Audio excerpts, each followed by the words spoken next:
오늘 여러분들과 함께 우리가 공부할 질문은 45번째 질문인데요. 그리스도의 부활에 관한 그러한 내용입니다. 우리 화면을 보면서 같이 읽고 대답해 보도록 하겠습니다. 그리스도의 부활이 우리에게 주는 유익은 무엇입니까? 첫째, 그리스도께서 죽음을 이기고 부활하심으로써 성취하신 의에 우리도 동참할 수 있게 되었습니다. 둘째, 그의 능력으로 말미암아 우리도 이미 새로운 생명으로 부활한 것입니다. 셋째, 그리스도의 부활은 영광스러운 우리의 부활에 대한 보증입니다. 네, 오늘 이러한 내용들을 우리가 좀 더 쉽게 살피며 우리 그리스도인들에게 있어서 이 부활이라는 것이 얼마나 중요한 것인가 하는 그것을 좀 살펴보도록 하겠습니다. 여러분 혹시 오른손을 들고서 선서 하는 그러한 것들을 보셨습니까? 네, 청문회에서도 보고 특히 이제 재판장에서 많이 보지요. 재판장에 가면 변호석이 있고 변호인석이 있고 검사석이 있어요. 그래서 죄를 고발하고 그 죄인에 대해서 변호해주고. 그런데 이 두 사람만의 그 논쟁으로 형량이나 혹은 누군가가 죄가 있다 없다가 결정되는 게 아니죠. 그에 합당한 증거가 있어야 됩니다. 그래서 어떤 사람들은 어떤 흉기나 혹은 무엇이든지 간에 혹은 사진, 정황, 기타 등등 증거를 자료로 만들어서 제출하기도 하고요. 살아있는 증거가 있습니다. 살아있는 증거. 그것이 바로 무엇이죠? 증인입니다. 증인. 그래서 증인이 어느 편에서든 부르든 간에 그 증인이 나오게 되죠. 그러면 그 증인이 무엇을 하는가? 말씀드린 것처럼 오른손을 두고서 선서를 하게 됩니다. 본인은 양심에 따라 사실만을 말할 것이며 만일 숨김이나 거짓이 있다면 처벌을 받겠습니다. 이러한 선서를 하죠. 이러한 증언을 하기에 앞서서 이러한 증인들이 자신의 입으로 만약에 이게 거짓말이라면 내가 그 대가를 톡톡히 받겠습니다 라고 말하는 그것. 이 증인의 경우에 어떤 경우는 자발적으로 나오기도 해요. 그런데 어떤 경우에는 권유에 의해서 억지로 나오기도 하죠. 어떻게 나왔느냐는 중요한 게 아니에요. 그 사람이 나와서 섰을 때 그 자리에 선 이상 그들에게 어떤 책임이 있느냐? 사실만을 말해야 될 책임이 있다는 거예요. 어떤 이익에 따라서 혹은 매수를 당해서 사실이 아님에도 불구하고 누군가에게 불리하게 혹은 누군가에게 유리하게 증언할 수는 없다라는 것입니다. 그러면 이 증인이라는 게 과연 어려운 일인가? 증언을 한다는 이것이 사실은 어려운 게 아니에요. 뭘 말하면 되는 거죠? 이 사실만 말하면 되는 거예요. 본 것 혹은 들은 것. 여기서 뭘 생각한 건 필요가 없어요. 감각으로 느낀 것도 아니에요.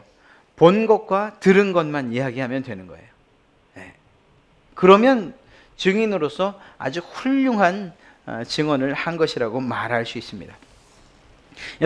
여러분들과 오늘 함께 읽은 이 말씀에 15절 말씀을 보면 우리가 하나님의 거짓 증인으로 발견되리니 라는 이 말이 있는데 우리가 거짓 증인이라는 게 아닙니다. 만약에 부활이 없다고 한다면 그렇다는 거예요. 이 말은 다시 말하면 부활이 있다고 믿는 여러분들은 참된 증인이에요. 참된 증인. 즉 다시 말해 우리들이 증인의 삶을 살고 있다는 것을 꼭 기억해야 된다는 것입니다. 그리스도인들이 바로 이러한 증인의 삶을 사는 거예요. 여러분들이 증인이라는 거예요. 여러분들이 예수님에 대해서 특별히 오늘 우리가 살피고자 하는 부활에 대해서 우리들이 보고 그리고 들은 바를 증거하는 그리고 우리가 느낀 것들을 있는 그대로 액면 그대로 전하는 그것이 우리의 할 일이라는 것입니다. 그것이 우리의 삶이라는 거예요. 자, 여러분 도대체 무엇을 보았습니까? 우리가 눈을 뜨기 시작하면서부터 세상에 너무 많은 것들이 있지 않습니까? 너무 많은 사람도 봤고 많은 일들도 봤고 말입니다. 그래서 뭘 말해야 될지 모를 정도죠. 들었어요. 엄마 뱃속에 있는데 엄마 아빠가 싸우는 소리부터 들리기 시작해요. 뭐 물건이 쿵 떨어지는 소리도 들었을 거예요. 그렇게 듣기 시작한 때부터 지금까지 살아오면서 수없이 많은 이야기들과 수없이 많은 소리들을 들었을 터인데 과연 뭘 들었다고 말해야 되냐 하는 거죠. 우린 느꼈어요. 어머니 품에서부터 따스함을 느끼기 시작해서, 그리고 때로는 사회에서 그 따스함과는 반대되는 차가움과 그리고 어두움도 느끼고 불안도 느끼고 때로는 기쁨과 행복도 느끼고 수없이 많은 것들을 감각적으로 느꼈어요. 뭘 말해야 되느냐는 뭘. 그런데 여러분, 우리가 증인의 삶을 산다고 해서 단지 어려서부터 생활하면서 지금까지 살아온 것 가운데 내가 이것을 봤습니다, 이것을 들었습니다, 또 이것을 느꼈습니다, 단순히 살아온 이야기를 하는 것만 가지고는 오늘 성경이 말하는 증인의 삶을 산다고 말할 수는 없는 거예요. 내가 얼마나 어렵게 살았는지, 혹은 내가 정말 유복한 가정에서 내가 정말 얼마나 많은 사람들의 도움을 받았는지, 내가 봤던 그 놀라운 풍경들, 이건 사실 별 의미가 없는 것들이라는 거죠. 오늘 특별히 성경에서 말하는 증인의 삶이라고 할 때에 그러한 증인의 삶을 살기 원하시는 여러분이라면 단지 여러분들이 그냥 살면서 보고 들은 것, 느낀 것을 말하는 것으로는 증인의 삶을 살았다, 이렇게 인정받지 못한다는 것입니다. 어쩌면 그건 잡담에 불과한 거예요. 잡담. 그런 면에서 증언으로서 가치가 있는 무엇인가를 우리가 전해야 하는데, 그것이 무엇이냐? 오늘 성경은 그것을 예수님의 부활이라는 거예요. 여러분들이 누군가에게 예수님의 부활을 정말로 잘 전할 수만 있다면, 여러분들이 보고 그리고 여러분들이 듣고 여러분들이 느낀 대로 예수님의 부활을 잘 전할 수만 있다면, 그래서 그분도 부활이라는 것이 정말 이런 것이구나, 그것이 얼마나 큰 유익이 있구나 하는 것을 그분들이 깨닫게 만든다면 우리는 증인으로서의 삶을 아주 훌륭하게 사는 것이라고 말할 수 있습니다. 사실 전도를 한다고 할 때에도 내 이야기, 내 살아온 이야기, 내가 얼마나 정말 기쁘고 즐겁게 살아왔는가, 얼마나 유복하게 다복하게 혹은 그 반대로 살아왔는가를 단지 그것만을 이야기하는 것을 전도라고 말하잖아요. 전하는 것은 맞지만 도를 전하는 건 아니에요. 그래서 복음을 전하는 것이 필요한데, 그 복음의 핵심이 바로 무엇이냐? 우리가 지난주에 살펴봤던 예수님의 죽음과 아울러 예수님의 부활을 전할 수 있어야 되는 거죠. 그런 면에서 오늘 여러분들과 함께 살펴보는 이 부활은 매우 중요한 것이라고 할 수 있습니다. 여러분, 부활이 과연 무엇입니까? 부활. 다시 살아나는 것을 부활이라고 말하죠. 사실 우리는 실제적으로 경험을 하지 못했어요. 부활에 대해서. 혹시 한 2000살쯤 되신 분 계십니까? 그러면 그분은 혹시라도 부활을 경험하실 수도 있었을지도 몰라요. 그런데 우리 인생이 그렇지 않지 않습니까? 우리는 예수님에 대해서 성경에 기록된 대로 듣고 또한 그것을 믿을 따름이지, 그분이 어떻게 부활했는지 실제적인 모습을 보지는 못했어요. 단지 성경에서만 나오기 때문에 성경 안에서만 가능하다? 사실은 그것도 아니에요. 아닌 게 아니라 현대의 과학과 지식을 신봉하는 사람들의 입장에서 보면 많은 사람들이 다른 건 믿겠어 라고 말하지만 예수님의 부활에서 딱 막히는 거예요. 사람이 죽는 건 믿겠어, 그런데 어떻게 다시 살아난단 말이냐 라는 이 사실에서 모든 사람들이 걸려 넘어지죠. 그러다 보니까 이 시대에 현대의 많은 사람들이 어떻게 예수님의 부활을 각색했는가 하면, 실제적인 그리고 역사적인 육체적인 부활이 아니고 우리의 사상과 정신 세계에서 부활하신 분이라고 그렇게 이야기를 합니다. 여러분, 제가 질문을 하나 하죠. 예수님이 정말 이 이야기 마치 신화와 같은 이러한 상황 가운데에서 그런 부활을 하신 겁니까? 우리의 생각 가운데서, 정신세계 가운데에서 그 부활을 하셨습니까? 아니에요. 이미 말씀드린 것처럼 실제적인 부활이고 육체적인 부활이고 그리고 역사적인 부활이에요. 이 사실이라는 것입니다. 그런데 이것들을 이렇게 바꾸는 거예요. 예를 들면 3.1절 3.1절에 독립만세 운동을 불렀지 않습니까? 그런 걸 생각하면서 3.1절 독립정신을 우리 안에 고취시킴으로써 그 정신을, 독립정신을 따라 살자, 이렇게 말하는 것처럼 그리스도적 혹은 예수 그리스도의 정신, 그 정신이 우리 가운데에서 계시게 하자. 그분은 예전에 살아계셨던 분이지만 그분의 정신이 우리 가운데 들어와 살게 하자. 이것이 부활이다. 이렇게 말한다는 것입니다. 그러니까 예수님의 실제적인 부활은 그건 못 믿겠고, 죽은 사람이 다시 살아나는 일이 있을 수 없으니까 그냥 그 정신만 계승하자, 이렇게 말하는 사람들이 실제로 있다라는 것입니다. 그런데 여러분, 예수님의 부활은 이런 것이 아니에요. 예수님의 부활은 여러분이나 제가 살고 있는 이 시간과 이 공간 안에서 이루어진 거예요.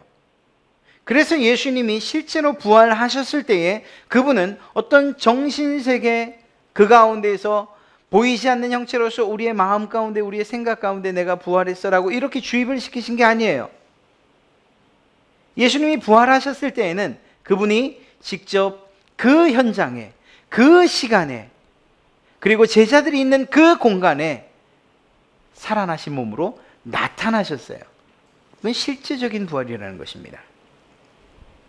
이것이 성경이 말하는 부활입니다. 성경에는 예수님의 부활이 충분히 예고되어 있습니다. 누구에 의해서? 예수님 자신에 의해서 말입니다.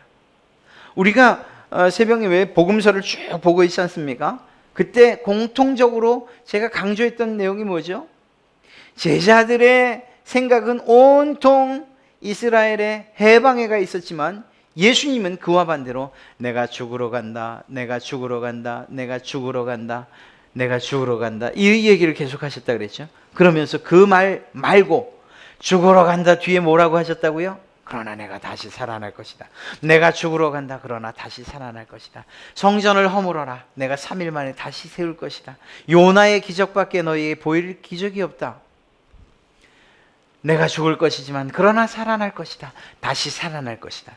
죽는다고 말씀하신 것만큼 다시 살아난다는 사실을 예수님께서 직접 증언하셨던 것을 우리가 알 수 있습니다. 우리는 이렇게 생각을 했어요. 아니 그 당시 제자들도 예수님의 죽음을 접하면서 이렇게 생각을 했어요. 아, 예수님이 돌아가셨으니 예수님의 부활은 세상 마지막 때나 되어야, 하나님께서 이 세상을 심판하는 그때나 되어야 예수님의 부활도 우리가 볼 수 있겠구나, 이렇게 생각하는 사람들이 사실 있었다는 거예요. 그러나 예수님의 부활은 그게 아니었죠. 실제적으로 3일 만에 다시금 부활하는 이 역사적이고 육체적이고 실제적인 부활을 하셨다라는 것입니다. 사실 가만히 생각해 보면 예수님이 돌아가셨던 그 첫날 여인들이 예수님께로 찾아와요. 그런데 이 여인들이 뭘 하기 위해서 오죠? 예수님을 장사 지내기 위해서. 그 무덤에 갇힌 그분, 그 시신을 어떻게 처리할까를 생각하며 슬퍼 울면서 왔어요. 그 누구도 예수님의 부활을 긍정적으로 그리고 반드시 일어날 것으로 기대하거나 혹은 기다리는 사람이 사실은 없다는 거예요. 오히려 우리가 예수님을 봤소라고 제자들에게 가서 이 여인들이 이야기를 했더니 이 제자라는 이 양반들이 도대체 뭐라고 하죠? 그 여인들을 향해서 너희 미친 거 아니야? 이렇게 얘기를 하더라고요. 제자들이요, 제자들이. 그 누구도 예수님의 부활에 대해서 아무도 기대하지 않았다는 거예요. 예수님의 제자들이 그랬으니 예수님을 적대적으로 또 그리고 죽이려고 하던, 그리고 예수님께서 가르치던 그 모든 사상들이나 그 가르침을 무시하려던 이 사람들은 더하면 더했지 덜하진 않았죠.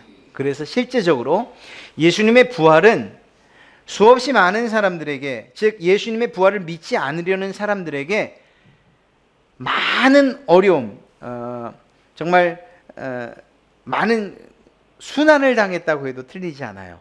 예수님의 부활 사건이 어떻게 예수님의 부활이 고난을 당했는지, 거짓말처럼 여겨졌는가 한번 살펴보죠. 부활을 믿지 않으려는 사람들이 어떻게 했는가, 이렇게 이야기를 합니다. 소위 도적설이라고 이야기를 하는데요, 예수님의 제자들이 예수님의 시체를 훔쳐갔다는 거예요. 이게 실제적으로는 가장 보편적으로 그 당시에 퍼졌던 그러한 소문이었습니다. 예수님의 시체를 제자들이 훔쳐갔다. 그리고 예수님이 부활했다고 소문을 내고 다닌다. 이게. 그런데 이게 사실은 그 당시만이 아니고요, 세기를 넘어서 2세기까지도 이러한 주장들과 이러한 헛소문이 퍼졌었습니다. 마태는 이러한 일들에 대해서, 이러한 거짓 증언들에 대해서 이것이 과연 어디로부터 시작했는지를 자기의 성경에 잘 기록하고 있어요. 마태가 무엇이라고 기록했는가 하면, 마태복음 28장 12절부터 14절 말씀 사이를 보면 대제사장들과 장로들이 모여서 의논한 그 내용을 기록하고 있는데요, 그 내용이 무엇이었죠? 군병들에게 돈을 주면서 말하기를, 그의 제자들이 밤에 와서 우리가 잘 때에 예수님의 시체를 도적질해 갔다, 이렇게 말하라는 거예요. 그렇게 마태는 상세하게 기록하고 있어요. 이 말이 총독에게 들리면 우리가 권하여 너희에게 근심되지 않게. 우리가 총독이 혹시라도 이 이야기, 이러한 소문을 듣고 너희를 불러서 뭐라고 하면 우리가 방패막이가 되어주마. 걱정하지 말고 위증을 해라. 예수님의 제자들이 예수님의 시체를 훔쳐갔다고 말해라. 돈을 주며 매수한 거죠. 그것을 마태가 성경에 기록하고 있습니다. 뭘 말하는 거죠? 이들은 예수님의 시체를 훔쳐갔다는 이야기를 만들어내서 퍼뜨리기를 원했던 거예요. 예수님의 부활을 속이려는 의도였다는 것이죠. 예수님의 실제적인 증언에 대해서 이것이 거짓이라고 유언비어를 퍼뜨린 것이라는 것입니다. 뿐만 아니라 예수님을 무덤에 넣은 후에 무덤을 어떻게 했다라고 성경이 기록하고 있는가 하면 봉인했다라고 되어 있어요. 마치 실 작업이라고 하는데요, 중요한 문서에 이렇게 밀랍을 녹이고 그 도장을 쿡 찍어서 이 개봉하면 누군가가 뜯었던 흔적이 남게 하는 것처럼 예수님의 무덤도 돌문으로 막고 거기에 표를 해놓은 거예요. 누구도 뜯지 못하게 봉인을 해놨어요.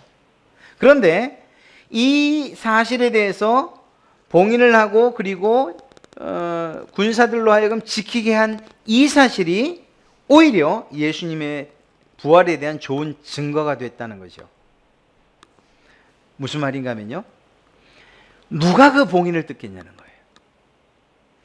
군인들이 지키고 있는데 예수님의 제자들이 그 검과 그리고 그 창을 무슨 수로 피해서 도대체 그것을 훔쳐갈 수 있겠냐는 거예요. 그 봉인을 뜯고 말입니다. 또 어떤 사람들은 이렇게 이야기를 해요. 그거는 도적설이 아니고 그 제자들이 훔쳐갔다는 건 말이 안 되고, 우리가 생각하긴 예수님이 기절을 했을 것 같다. 여러분 우습지요. 그런데 실제적인 이러한 실제적인 설들이 있었어요. 예수님이 기절했다고 그렇게 말하는 사람들이 있었어요. 예수님은 부활한 게 아니고 잠시 정신을 잃었다가 다시 살아났다는 거예요. 이게 얼마나 또 허무맹랑한 이야기인가. 유대인들이 일반적으로 말하는 그 무덤은요, 바위 속에 이렇게 무덤을 팝니다. 그러다 보니까 거기가 서늘하고 기절했던 예수님이 거기에 갇혀서 찬기를 느끼면서, 한기를 느끼면서 다시 깨나셨다는 거예요. 만약 이게 사실이라면 뭐가 거짓말이 되는 거죠? 우리의 믿음 가운데 가장 중요한 것 하나, 부활과 같이 이 쌍을 이루어야 되는, 뭐가 거짓말이 되는 거죠?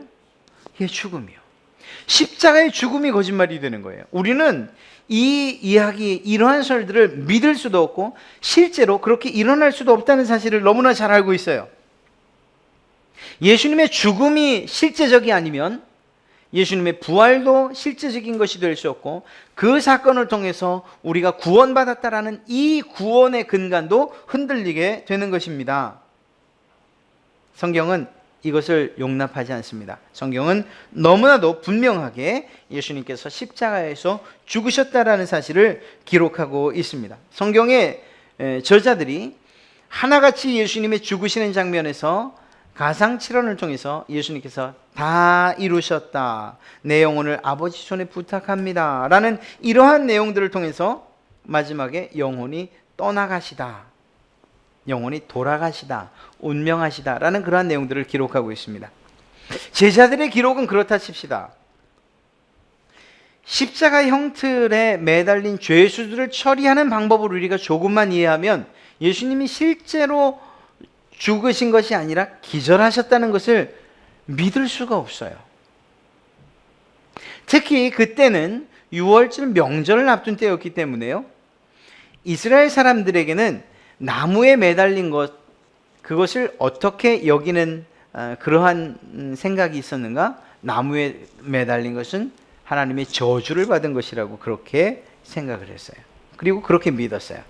그렇기 때문에 유대인들의 명절이 시작되기 전에 그 십자가에 달려있는, 나무 십자가에 달려있는 그 죄인들을 다 끄집어 내릴 수밖에 없어요. 그런데 예전에도 말씀드렸던 것처럼 십자가에 매달리면 보통 며칠을 있게 된다고요? 짧게는 하루지만 길게는 이틀에서 3일 동안 거의 물과 피를 다 쏟고 그렇게 죽어요. 그게 십자가의 형틀의, 십자가 형벌의 가장 고통스러운 거예요. 문제는 뭔가 하면 이스라엘 백성들이 자신들의 절기가 시작될 때에 그것들이 매달린 채로 두지를 않는다는 겁니다. 방법이 뭐가 있을까요? 실제적으로 예수님의 양편에 있던, 양쪽에 있던 이 강도들은 실제로 그런 일을 당했어요. 그게 뭐죠? 네, 숨이 붙어 있으면 끄집어내려서 다리를 꺾는 거예요. 다리를 죽인다는 얘기예요. 숨이 붙어 있지 않게끔. 실제로 그 제자들, 그 옆에 있던 강도들은 그렇게 최후를 맞이했습니다. 그러나 예수님께서는 그럴 필요가 있었습니까? 없었어요. 구약 성경 기록된 대로 예수님의 죽음은 정말 그러한 고통, 뼈 하나 부러지는 것 없이 그 온 몸이 온전한 죽음을 맞이할 수 있게끔 하나님께서 그의 죽음을 맞이하게끔 하셨어요. 그의 목숨을 데려가신 거죠. 예수님은 그래서 마지막에 창으로 찔렀던 건 뭔가요? 이 죄인이, 이 자가 살아있냐 죽었냐를 테스트해 보기 위한 거였어요. 예수님은 십자가 상에서 돌아가셨어요.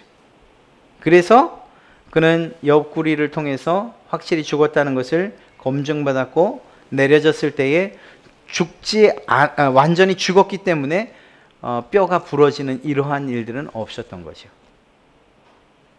이러한 일들을 통해서 예수님이 실제로 죽었다라는 이 사실을 우리는 잘 알 수 있는 거예요. 또 여인들의 증언을 통해서도 이 기절설이 얼마나 허무맹랑한 것인지 우리는 알 수 있어요. 자, 여인들이 갔을 때 그 돌문이 어떻게 돼 있었죠? 예, 열려 있었죠. 누가 열어주지 않은 거라면 그걸 누가 열어야 됩니까? 예수님이 안에서 혼자서 그거를 열어 제끼셔야 되는 거예요. 물론 예수님의 능력으로 보면요, 그게 뭐 충분히 가능하기도 합니다만, 그러나 그 무덤 안이 훤히 들여다 보일 정도로 돌문이 굴러갔다. 그리고 그것이 스스로 굴렀다. 라는 이 사실, 이것이 예수님의 부활의 증거라고 이야기할 수밖에 없는 것입니다. 이런 이야기를 말이냐, 또 다른 이야기가 있어요. 참 많기도 하죠. 예수님의 부활을 믿지 않으려는 시도가 그만큼 있다는 거예요. 오늘날만이 아니고 그때부터 예수님의 부활에 대해서 믿지 않으려는 사람들이 너무 많았어요. 또 어떤 주장을 하는가 하면 환상설이에요. 환상설. 즉 다시 말해서 예수님이 너무너무 그리운 나머지 예수님의 제자들, 예수님을 따르던 그 여인들이 환상을 봤다는 거예요.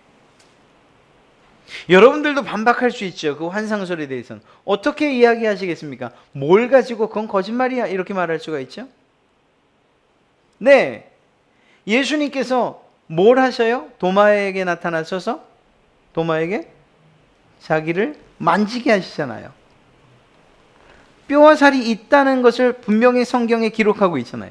환상인데 실제적인 것이 만져질 수 있나요? 또 있어요.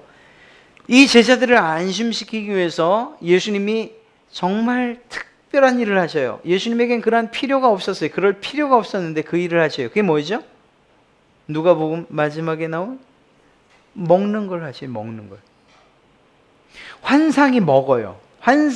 정말 그 그림자 같은 환영이 뭘 먹을 수 있나요? 만져질 수 있나요? 그럴 수 없다는 거예요. 또한 동시에 환상설이라는 그것이 여러 사람에게 다 나타날 수 있느냐? 그것도 한번 생각해 보십시오. 2명의 제자까지는 이해를 하겠어요. 그리고 또 방 안에 있던 한데 모여있던 사람들에게는 그래요. 그래도 그렇다고 칩시다. 그런데 이후에 정말 500여 형제나 되는 수없이 많은 사람 앞에 동일한 환상으로 그 모든 사람들이 마치 최면에 걸린 것처럼 예수님을 볼 수가 있느냐? 그럴 수는 없다는 거죠. 그러니까 이 뭘 말하느냐? 환상으로도 도대체 이해할 수 없는 것이 부활이라는 거예요. 예수님의 부활이 거짓이라는 이러한 인간들의 시도가 도적 혹은 기절, 환상, 그리고 또 지금에는 아까 말씀드렸던 것처럼 정신적인 부활, 또 다른 이야기도 있어요. 예수님이 부활하신 건 틀림없는데, 그런데 우리가 사는 이 시대와 이 공간, 이 시간과 이 공간이 아니라 다른 공간에서 부활하셔서 살고 계시다, 이렇게 이야기하는 사람도 있어요. 아닙니다. 제가 말씀드렸지만 예수님의 부활은요, 2000년 전 그 시대, 그 제자들, 그리고 그들이 살던 시대, 그 공간에서 이루어진 거예요. 부활이 어디선가 이루어져 잠시 방문하신 게 아니라는 거예요. 사랑하는 성도 여러분, 예수님의 부활은 우리가 지켜내야 될 그러한 믿음에 있어서 가장 중요한 한 가지라는 것을 꼭 기억하시기 바랍니다. 사실은 지금 말씀드린 도적설, 기적, 환상, 영적인, 정신적인 또 다른 공간과 시간에서의 부활, 이런 이야기들 외에도 예수님 부활하지 않았다는 그러한 이야기들이 우리 주변에서 얼마나 많이 나타나는지 몰라요. 한참 됐네요. 그 이야기도. 다빈치 코드라는 그러한 책이 발간되면서 예수님이 실제적으로 부활하신 것이 아니라 실제적으로 죽은 것도 아니고 부활한 것도 아니고 그러한 흉내를 낸 다음에 어디선가 하늘로 승천? 그것도 아니고 어디선가 마리아와 함께 같이 살았다라는 그러한 호무맹랑한 이야기도 있었잖아요. 사랑하는 성도 여러분, 앞서 말씀드렸던 것처럼 예수님의 부활은 분명하게 실제적이고 육체적이고 역사적이에요. 제가 이렇게 강조하는 이 세 단어는 매우 중요한 거예요. 이렇게 예수님의 부활 사건에 대해서 우리가 믿는다라고 한다면, 그것이 사실이라고 믿는다고 한다면, 그렇다면 결국 우리가 무엇을 해야 되느냐 하는 거예요. 나는 그냥 예수님의 부활이 사실이라는 것을 믿어 라는 것으로 끝나야 되냐? 오늘 이 질문, 이 45번째 질문은 그걸 얘기하는 게 아니에요. 그것으로 끝나서는 증인의 삶을 사는 게 아니다. 오늘 여러분들과 함께 읽은 이 고린도전서에 나오는 이 증인의 삶을 살려면 예수님이 단지 부활하셨다는 사건을 어떤 한 개인, 내가 알고 있는 것만으로 그칠 것이 아니고 그것에 대해서 증언을 해야 된다라고 이야기하는 것입니다. 이것을 말하는 거예요. 예수님은 무덤을 찾아 슬피 우는 그러한 마리아와 또 여인들에게 나타나셨어요. 그리고 또 그의 제자들에게도 나타나셨고요. 이러한 여러 가지 일들, 베드로에게, 엠마오로 가는 두 제자에게, 그리고 또 도마를 제외한 11제자에게, 나중엔 다시 도마에게, 그리고 자기의 형제 야고보에게, 승천하기 전에 제자들에게, 그리고 수없이 많은 예수님의 그 부활에 대한 증인들을 확보해 놓으셨다는 거예요. 놀라운 것은 그분들은 예수님의 부활을 직접 눈으로 봤어요. 그리고 증인의 삶을 살았어요. 그런데 그 중간이요, 그 제자들이 예수님의 부활을 봤던 그 제자들이 삶을 떠나고 하늘나라로 간 이후에도 그의 제자된 제자들, 그들의 제자된 제자들이 여전히 그 부활에 대한 확실한 증인의 삶을 살고 있다는 거죠. 어느 만큼 확실하게요? 목숨을 각오하면서 말이에요. 예수님께서 부활하셨다는 이 사실, 죽으시고 부활하셨다는 이 사실을 확실히 증거하기 위해서 자기의 목숨까지도 내걸면서 그렇게 살았다라는 거예요. 그리고 그분들은 숨을 거두며 우리에게 얘기하는 거예요. 우리가 그렇게 지켜온 이 부활의 증인의 삶을 당신이 살아다오. 여러분들에게, 저에게 말입니다. 누가는 사도행전 1장 3절에서 저희에게 확실한 많은 증거로 친히 사심을 나타내사 40일 동안 저희에게 보이시며 하나님 나라의 일을 말씀하시니라, 이렇게 기록하고 있어요. 뭘 말하는 겁니까? 예수님의 부활은 완전하고 확실하다라는 거죠. 말씀드린 것처럼 우리는 좀 안타깝긴 해요. 직접적인 경험은 아니에요. 그러나 말씀을 통해서, 정말 변함없는 이 말씀을 통해서, 그리고 우리의 믿음의 선배들을 통해서 예수님의 부활이 사실이라는 것을 간접적으로 경험한 그런 사람들이라는 것입니다. 이 놀라운 부활의 증언이 우리에게서 끊어져서는 안 된다는 것입니다. 이게 중요한 거예요. 예수님의 부활은 제가 굳이 어떤 설, 기절, 환상, 도적, 이런 걸 얘기하지 않아도 여러분들은 예수님이 부활하셨다는 사실을 믿는다고 저는 확신해요. 문제는 뭐냐? 부활의 증인으로서 우리가 지금 살아가고 있느냐라는 이런 질문에 대해서도 여전히 여러분들은 네, 아멘이라는 대답을 해야 된다는 것이죠. 증인의 삶을 요청하는 주님께, 주님, 제가 주님이 부활하신 걸 본 적이 없는데요, 이렇게 말할 수는 없다는 것입니다. 예수님의 정말 그 손과 옆구리를 만져본 다음에 믿었던 도마를 향해서 예수님이 뭐라고 말씀하십니까? 도마, 넌 날 본고로 믿느냐? 보지 않고 믿는 자들이 복되다. 이렇게 바로 우리들을 얘기하는 거죠. 우리 안 봤잖아요. 그러나 우리는 믿잖아요. 우리가 복된 사람들인 거죠. 네, 이러한 복된 자들로서 우리가 증인의 삶을 살지 않는다면 과연 예수님이 부활하셨다는 사실, 그것에 대해서 나 혼자 믿는 것으로 끝난다면, 그렇다면 그 사실을 누가 전할 거냐는 거예요. 누가 전할 거예요. 사랑하는 성도 여러분, 오늘 말씀을 통해서 우리는 부활을 믿고 그리고 전하는 그러한 자들이 되어야 할 것이고, 또 그러한 자들에게 주시는 하나님의 은혜를 우리가 깨달아야 된다는 것이죠. 바로 이 부활의 유익, 부활이 우리에게 주는 유익이 바로 그러한 것이에요. 사랑하는 성도 여러분, 부활의 유익이 무엇일까요? 오늘 말씀을 통해 보면 말입니다. 예수님의 부활을 믿는 것과 증언하는 이것이 이 세상에서 가장 가치 있는 일이라고 오늘 성경은 이야기하고 있습니다. 왜냐하면 그리스도께서 14절 말씀을 보면, 그리스도께서 만일 다시 살아나지 못하셨으면 우리가 전파하는 것도 헛것이요 또 너희 믿음도 헛것이라. 이 말씀을 완전히 뒤집으면 무슨 말입니까? 예수님께서 부활하셨다는 것이 사실이라면 너희가 믿는 것이 가장 가치 있는 것이고, 그리고 너희 믿음도 가장 가치 있는 값진 믿음이 될 것이다, 이렇게 말씀하고 계신 것이지 않습니까? 예수님이 부활하셨다는 사실을 믿으십니까? 여러분이 가지고 있는 믿음이 가장 가치 있는 믿음이에요. 가장 아름다운 믿음이라는 거예요. 세상에 많은 사람들이 예수님을 믿어보려고 하지만 바로 이 부활에서 걸려 넘어지는 거예요. 다시 살아났다는 이 사실에 대해서. 그러나 우리는 알잖아요. 하나님께서 아무것도 없는 것에서 빛이 있으라라는 말씀을 통해 빛을 만드셨다는 것을. 예수님께서도 실제적으로 죽었던 사람들을 살리셨다는 사실을 알잖아요. 썩어서 냄새나는 나사로를 살리셨던 사실도 우리가 잘 알고 있잖아요. 그런데 왜 예수님의 부활에 대해서는 믿지 못했냐는 거죠.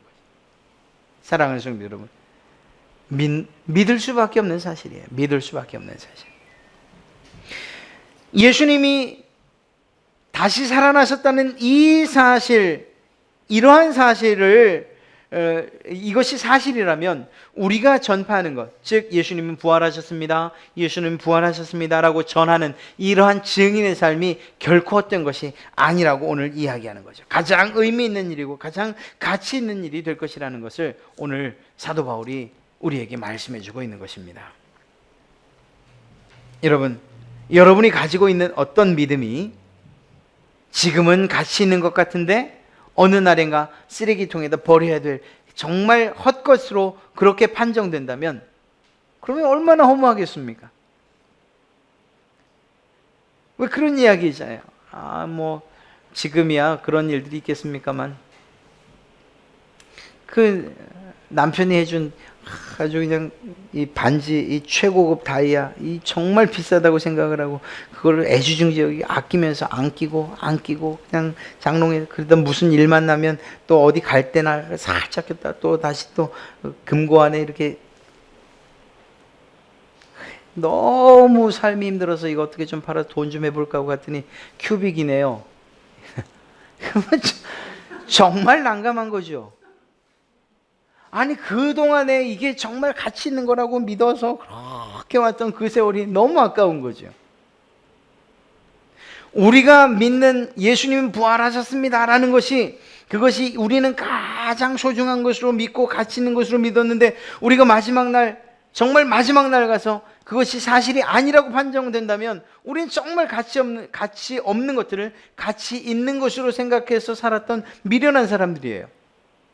그런데 이게 반대라면 그때 가서 우리는 두 손 들고 환호성을 지를 수 있다는 거죠.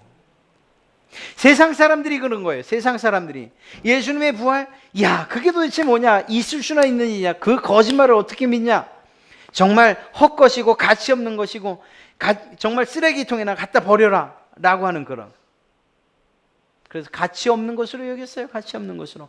그러나 마지막 날 하나님 앞에 섰을 때 그것이 가장 소중한 것이었다는 거예요. 그 사실을 깨달을 때 그들은 낙심하게 되고 우리는 주님 앞에 환호성을 지르게 되는 거죠. 내 믿음이, 내 주님이 부활하셨다는 이 믿음이, 내가 평생 가지고 있었던 이 믿음이 나를 살리는군요. 내가 영원한 천국에서 하나님과 함께 살 수 있도록 보장해 줬군요. 이러한 기쁨을 누리게 되는 거죠. 오늘 사도 바울은 바로 그것을 이야기한 거예요. 여러분이 예수님의 부활에 대해서 어떤 입장을 취하는가에 따라서 사실 우리의 인생과 삶이 달라지는 겁니다. 우리가 우리의 생각대로 만약입니다. 여러분들 가운데 그런 분은 계시지 않을 거예요. 우리의 생각대로 주님의 부활이 실제적이지도 않고 그저 맹신하는, 무식하게 믿는 사람들이나 믿는 그러한 것이라고 그렇게 생각한다면, 우리가 그렇게 생각한다고 해서 예수님의 부활이 사실이 아니냐? 그게 아니라는 거예요. 이 세상에 수없이 많은 사람들이 예수님 부활하지 않았어, 예수님 부활하지 않았어, 어떻게 부활할 수가 있어, 어떻게 살아날 수가 있어, 어떻게 사람이 살아나서 승천할 수가 있어, 하늘로 올라갈 수가 있어, 중력의 법칙을 어떻게 무시하고, 아니 그리고 지금도 살아계시고 그리고 우리를 위해서 기도해 준다니 그런 말이 어디 있어, 그러다가 우리를 위해서 오신다고 그런 거짓말이 어디 있어. 아무리 그렇게 얘기한다고 손쳐도, 이 세상의 모든 사람들이 그렇게 말한다고 해도, 그래도 예수님께서 그렇게 죽으시고 부활하시고 승천하시고 재림하신다는 사실이 거짓말이 되는 건 아니라는 거예요. 그렇다고 본다면 여러분들의 믿음, 죽으심과 부활, 그리고 승천과 재림에 대한 믿음이 오히려 더 견고해져야 될 것이라는 것이죠. 사도 바울이 이걸 뭐라고 얘기하고 있습니까? 걱정하지 말아라. 만약에 부활이 없다면, 죽은 자 가운데서 다시 살아나는 이 일이 없다면 우리가 가장 불쌍한 사람일 것이다. 이렇게 얘기하잖아요. 뭐라고 해요? 19절에요. 만일 그리스도 안에서 우리가 바라는 것이 다만 이 세상의 삶뿐이면, 다시 살아나고 천국이 없다고 한다면 모든 사람 가운데 우리가 더욱 가장 최고로 불쌍한 사람들일 거다. 이 말은 뭡니까? 우리가 불쌍하다는 걸 얘기하는 거예요? 아니다라는 거예요. 아니다라는 거예요. 우리가 가장 복된 자들이라는 것을 반대로 이야기하고 있는 거예요.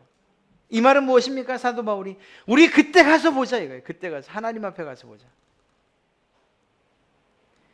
지금 우리를 향해서 손가락질하면서 저런 정신 나간 것들, 예수 믿어서 뭐하냐, 이 세상에서 잘 살면 되지, 천국은 무슨 천국, 지옥은 무슨 천국이라고 무슨 지옥이라고 말하던 그 사람들, 만약에 그 사람 말들이 사실이라면 우리가 제일 불쌍하지. 그러나 결코 그렇지 않다는 것을 사도 바울이 말하고 있는 거예요. 우리 그날 하나님 앞에 가서 보자. 하나님 앞에 가서. 사도 바울이 그러한 이 담대한 선언을 하고 있는 거예요. 여러분, 부활을 머릿속으로만 믿으시겠어요? 아니에요. 그건 실제적으로 일어난 사건이에요. 그리고 우리는 그것을 전해야 되는 거예요. 증인의 삶을 살아야 되는 거예요. 여러분들에게 예수님이 도대체 어떤 분인데? 라고 말하면 그분은 우리를 위해 죽으셨고, 사실은 처음부터 나와야죠. 사도신경을 우리가 이렇게 공부하고 있지만 그러한 내용들을 생각하면 처음부터 하나님이신데 우리를 위해서 사람의 몸으로 이 땅에 태어나셨고, 동정녀 마리아의 몸에 태어나셨고, 그리고 고난을 받으시고, 그리고 십자가에서 죽으시고, 그런데 다시 살아나셨고, 지금은 승천하셔서 하나님 우편에 계시다가 나를 구원하시기 위해, 바로 당신을 구원하시기 위해서 다시 오시는 분이시. 이렇게 그렇게 증언할 수 있는 증인의 삶, 그것이 바로 여러분과 저의 삶이 되어야 된다는 거예요. 우리 그리스도인들이 목에 칼이 들어와도 정말 증언할 수 있는 내용, 그것이 바로 오늘 이 부활에 대한 내용이어야 한다는 것을 이야기하는 것입니다. 성경은, 사도 바울은 이야기해요. 우리는 결코 불쌍한 자가 아닙니다. 우리는 가장 행복한 행복자입니다.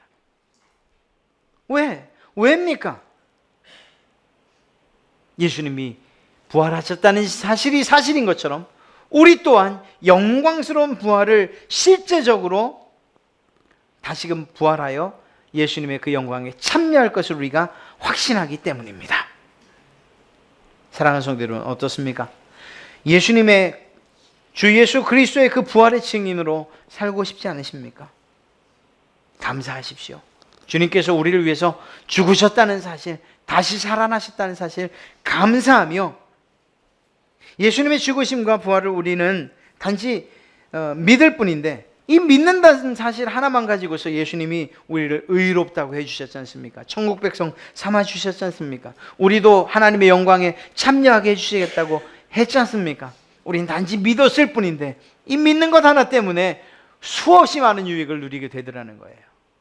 우리의 믿음에 대해서 조금 더 흔들리지 마시고, 누군가에게 증언하셔야 될 일이 있을 때에 증인으로서 위증하지 마시고, 여러분들이 느끼고 경험하고, 그리고 성령님께서 주시는 그 감동과 그 말씀 그대로 예수님의 죽으심과 부활을 그대로 증거하신 여러분 되시길 바랍니다. 그게 증인의 삶이고, 그것이야말로 하나님께서 가장 기뻐하시는 그러한 삶인 줄로 믿습니다. 예수님께서 여러분들에게 새 생명을 주셨잖아요.